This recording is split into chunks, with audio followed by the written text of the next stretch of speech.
Lalu bagaimana skema kebijakan tabungan perumahan rakyat dan tujuan besar dari kebijakan ini? Kita berbincang dengan pengamat kebijakan publik Rian Nugroho dan Wakil Ketua Umum Apindo Sani Iskandar. Kami juga sudah coba mengontak pihak dari Tapera maupun pemerintah, namun belum ada yang bersedia untuk hadir dalam dialog kali ini. Selamat malam Pak Rian, Pak Sani. Selamat malam, apa Selamat kabar? malam. Selamat malam, kabar baik. Saya ke Pak Sani dulu.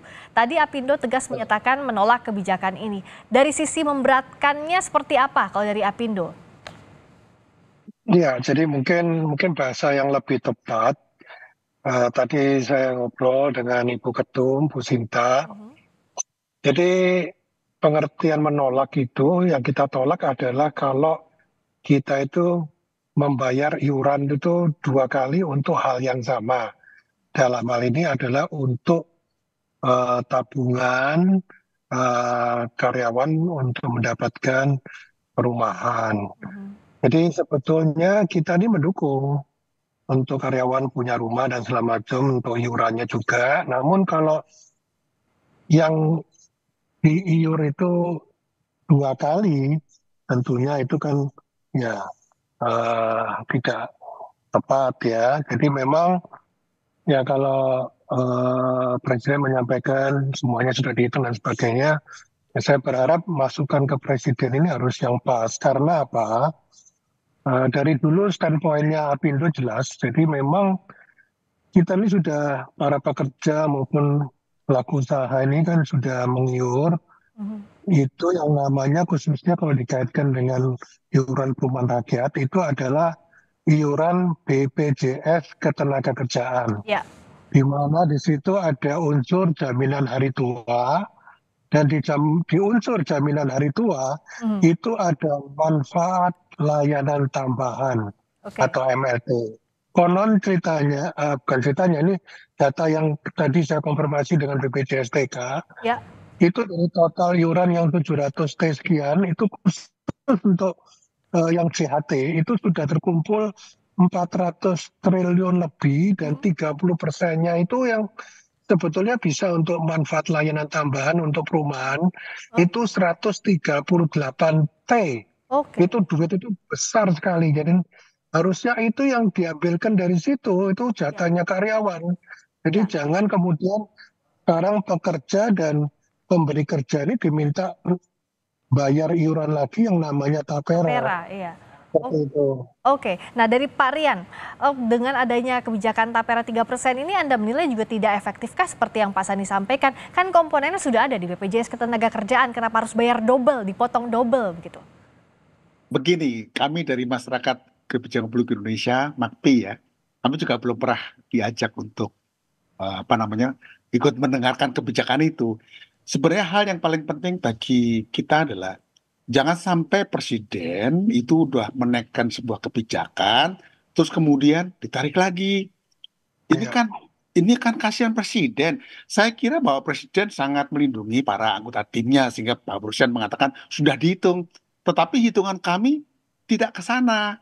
Jadi apalagi disampaikan pertama bahwa itu katanya compulsory, tapi pasal 7 mengatakan wajib loh itu. Dan Ya, wajibnya itu semuanya ternyata nomor satu sampai berapa loh. Kalau wajib semua kenapa dirinya satu persatu itu juga agak lucu juga. Jadi kedua adalah disampaikan bahwa hitung-hitungannya nanti pada umur 58 tahun bisa dapat rumah. Lah kan itu kejauhan itu. Nah, hal yang penting begini loh. Eh, hal iqbal tentang perumahan itu bukan kebijakan yang biasa loh. Amerika Serikat tahun 98 salah membuat kebijakan perumahan.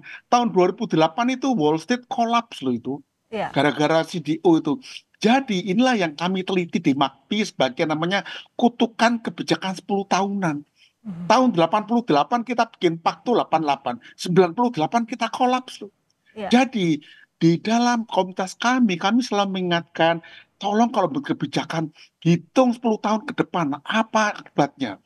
Itu namanya regulatory, orang bilang namanya regulatory impact assessment. Kita bilang namanya policy impact assessment. ya. Jadi dalam hal ini kalau mau hitung-hitungan, hitungan masyarakat saja yang dirilis di media sosial ya, itu pun tidak kena gitu loh. Nah, ini Ya. penting kenapa jangan sampai nanti muncul yang namanya kecurigaan-kecurigaan baru. Misalnya, Oh, nanti ini menguntungkan pengembang gitu kan ya. Oh, Atau untuk nanti apa gitu ya? jadi nanti gini, jangan sampai presiden membuat kebijakan itu kemudian menciptakan apa namanya kontraproduktif. Mhm. Kan sayang begitu loh. Ini yang ini seperti kasus yang dulu yang namanya nggak jauh-jauh omnibus law itu karena nggak rapi kena lagi. Jadi cara kita adalah khusus untuk ya kebijakan yang ini mohon untuk disuspend dulu, kemudian para stakeholders kan kita menggunakan namanya Ya. pendekatan kolaboratif government kan, ajalah komunitas Ya, yang sesuai, termasuk ya, Ya, itu Apindo itu oke. kalau bicara nggak main-main loh, pas dihitung itu. Ya. Nah, pasti. Pak Sani sudah ada Ya, rencana untuk bertemu pemerintah membahas ini setelah disampaikan oleh Pak Presiden, masukan-masukan dari Apindo? nah makanya, jadi kita sih sangat siap ya, karena setelah keluar PP yang tahun 2020, itu dari komisioner Tapera juga sudah ketemu kami, dijelaskan sudah paham sekali. Bahkan waktu itu kami sudah roadshow ke Kementerian Tenaga Kerja, ke BPJSTK, dan juga ke bank-bank pemerintah di bawah Himbara. Jadi intinya mereka sepakat untuk menyalurkan yang tadi yang manfaat dana, manfaat layanan tambahan untuk khususnya karyawan-karyawan swasta yang memang sudah mengiur BPJS TK. Ya. Nah ini makanya tadi saya nambahkan yang disampaikan Pak Rian, harusnya tuh memang setiap kali keluarnya daripada satu kebijakan pemerintah, harusnya itu kan melalui satu proses yang namanya itu RIA, Regulatory Impact Analysis, di mana itu semua stakeholders itu diajak bicara. Lah ini perwakilan dari pekerja, teman-teman serikat buruh nggak diajak ngomong, Apindo perwakilan dari dunia usaha tidak diajak bicara, Ya. tiba-tiba keluar seperti ini. Ini kan tentunya tidak baik ya. Saya rasa itu.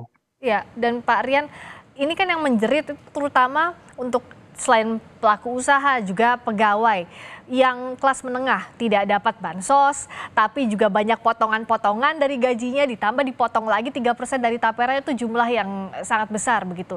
Nah, apa sebenarnya yang bisa dilakukan dalam jangka pendek ini? Kalaupun tadi dari Apindo belum diajak berbicara juga oleh pemerintah. Nah, kemana saluran masyarakat ini agar bisa didengar semestinya? Saya tidak tahu ya, karena eh, ini saya mau ilustrasi aja. Saya lupa tahun berapa ketika Pak Jokowi memindahkan pasar Klidian di Solo, itu Pak Jokowi 20 kali loh ketemu dengan para pedagang pasar itu loh. Sekarang kenapa teman-teman yang bantu Pak Jokowi ini tidak menggunakan pola itu? Karena Pak Jokowi itu kolaboratif. Nanti efeknya ke sana. Nah, terus terang, apa yang saya cemaskan adalah nanti menciptakan namanya ekonomi biaya tinggi.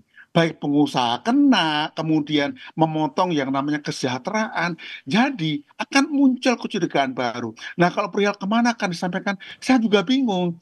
Kami juga dari Komunitas MAKPI ya, Masyarakat Kebijakan Publik, juga dengarkan Pak Sani, kami yang Hmm. belajar dan mengajar public policy, para pakar pun, kami nggak tahu apa-apa. Jadi, jangan sampai kita membuat kebijakan yang everybody left behind gitu loh. Ayo diajak gitu loh. Nah, ini yang saya kira justru yang kami sampaikan, janganlah menunggu netizen teriak-teriak. Sampai kemarin kayak kasus Pak Nadiem di membatalkan, itu kan malu begitu loh. Kayak Ya, pemerintah nggak kompeten. Janganlah kita memperlukan pemerintah kita sendiri. Sayang ini kita harus sayangi pemerintah kita gitu loh. ya, Jadi, nggak usah nunggu netizen teriak. Udah sekarang dilakukan oleh Bapak Presiden saja, ya, melalui Menteri Pupera. Oke, stakeholder diajak bicara. Diajak bicara loh. ya. Itu bukan sekedar didengarkan pendapatnya, kemudian setelah itu diabsen, kemudian oh itu diajak. Karena yang terjadi bisa dengar pendapat itu adalah mengumpulkan absensi, terus pura-puranya udah ada diskusi. Itu yang Ya. nggak fair itu. Jangan sampai tiru Pak Jokowi waktu Solo itu. Ya. Mengajak, merangkul gitu loh. Kita perlu inclusive policy, kebijakan yang merangkul gitu Mbak. Ya, kalau dari Apindo bagaimana untuk mendorong agar kebijakan ini berdasarkan mendengarkan dulu setidaknya masukan dari berbagai pihak termasuk Apindo dan kawan-kawan pelaku usaha maupun para pekerja. Karena kalau diterapkan langsung tentu tadi sudah disampaikan Pak Sani bagaimana beratnya dan ini sudah double dengan BPJS Ketenagakerjaan Pak Sani. Jadi langkah Apindo? Ya, tentunya langkah Apindo, ya kami akan mencoba untuk bertemu dengan pihak yang terkait langsung, yang berhubungan dengan Tapera ini. Saya nggak tahu apakah eh, komisioner pada badannya atau PUPR-nya, moga-moga bersedia untuk bertemu. Karena seperti malam hari ini pun kan juga akhirnya kan cuman saya sama Pak Rian, harusnya kan dari kan Kompas saja yang undang juga belum berhasil gitu ya. Nah, kita sangat ingin sekali untuk rembukan ya Pak Rian ya. Ya, karena jangan sampai ini jadi kasus kegagalan kebijakan publik berikutnya ya, Pak Rian, Pak Sani. Betul. Kita tahu Dan bahwa ini Malah saya langsung mikir gini, jangan silakan. sampai nunggu Pak Sani dan teman-teman ke sana. Justru pemerintah yang turun, aktif. Itu artinya pemerintah yang merangkul. Jadi kalau sampai nanti Pak Sani dengan teman-teman sampai ke sana apalagi demo, janganlah. Ini negara yang baik kok gitu. Pemerintah itu ibarat bapak gitu loh, merangkul anak-anaknya apabila ada problem gitu. Baik, Pak Rian boleh juga disampaikan, kan yang jadi catatan bahwa Tapera ini muncul setelah kasus gagalnya Bapertarum. Nah, apa yang semestinya diwanti-wanti untuk pemerintah agar jangan ada lagi kasus gagal kebijakan publik, apalagi yang sudah melibatkan uang dari rakyat, uang pekerja, uang pelaku usaha. Gini loh Mbak, sepanjang yang kita pelajari, Tapera dengan Bapertarum itu bisnis modelnya relatif sama. Nah, Bapertarum aja gagal kok mau diulangi begitu loh. Jadi menurut hemat saya, ayo lebih hati-hati lagi gitu loh. Oh beda-beda.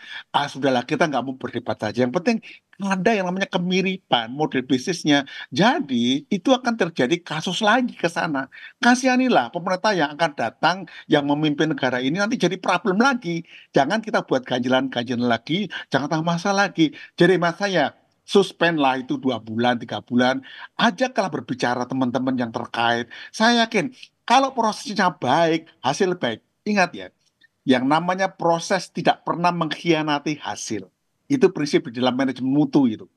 Jadi masih ditunggu ya, apakah akan diajak berbicara secepatnya dari pelaku usaha maupun pekerja, ini yang ditunggu. Terima kasih sekali lagi atas waktunya pengamat kebijakan publik Pak Rian Nugroho. Terima kasih Wakil Ketua Umum Apindo Pak Sani Iskandar. Dan sayang sekali kami juga sudah mengundang pihak Tapera maupun pemerintah belum bersedia hadir di diskusi kali ini. Semoga kita bisa bertemu di diskusi berikutnya. Terima kasih. Selamat malam sekali lagi. oke, selamat malam.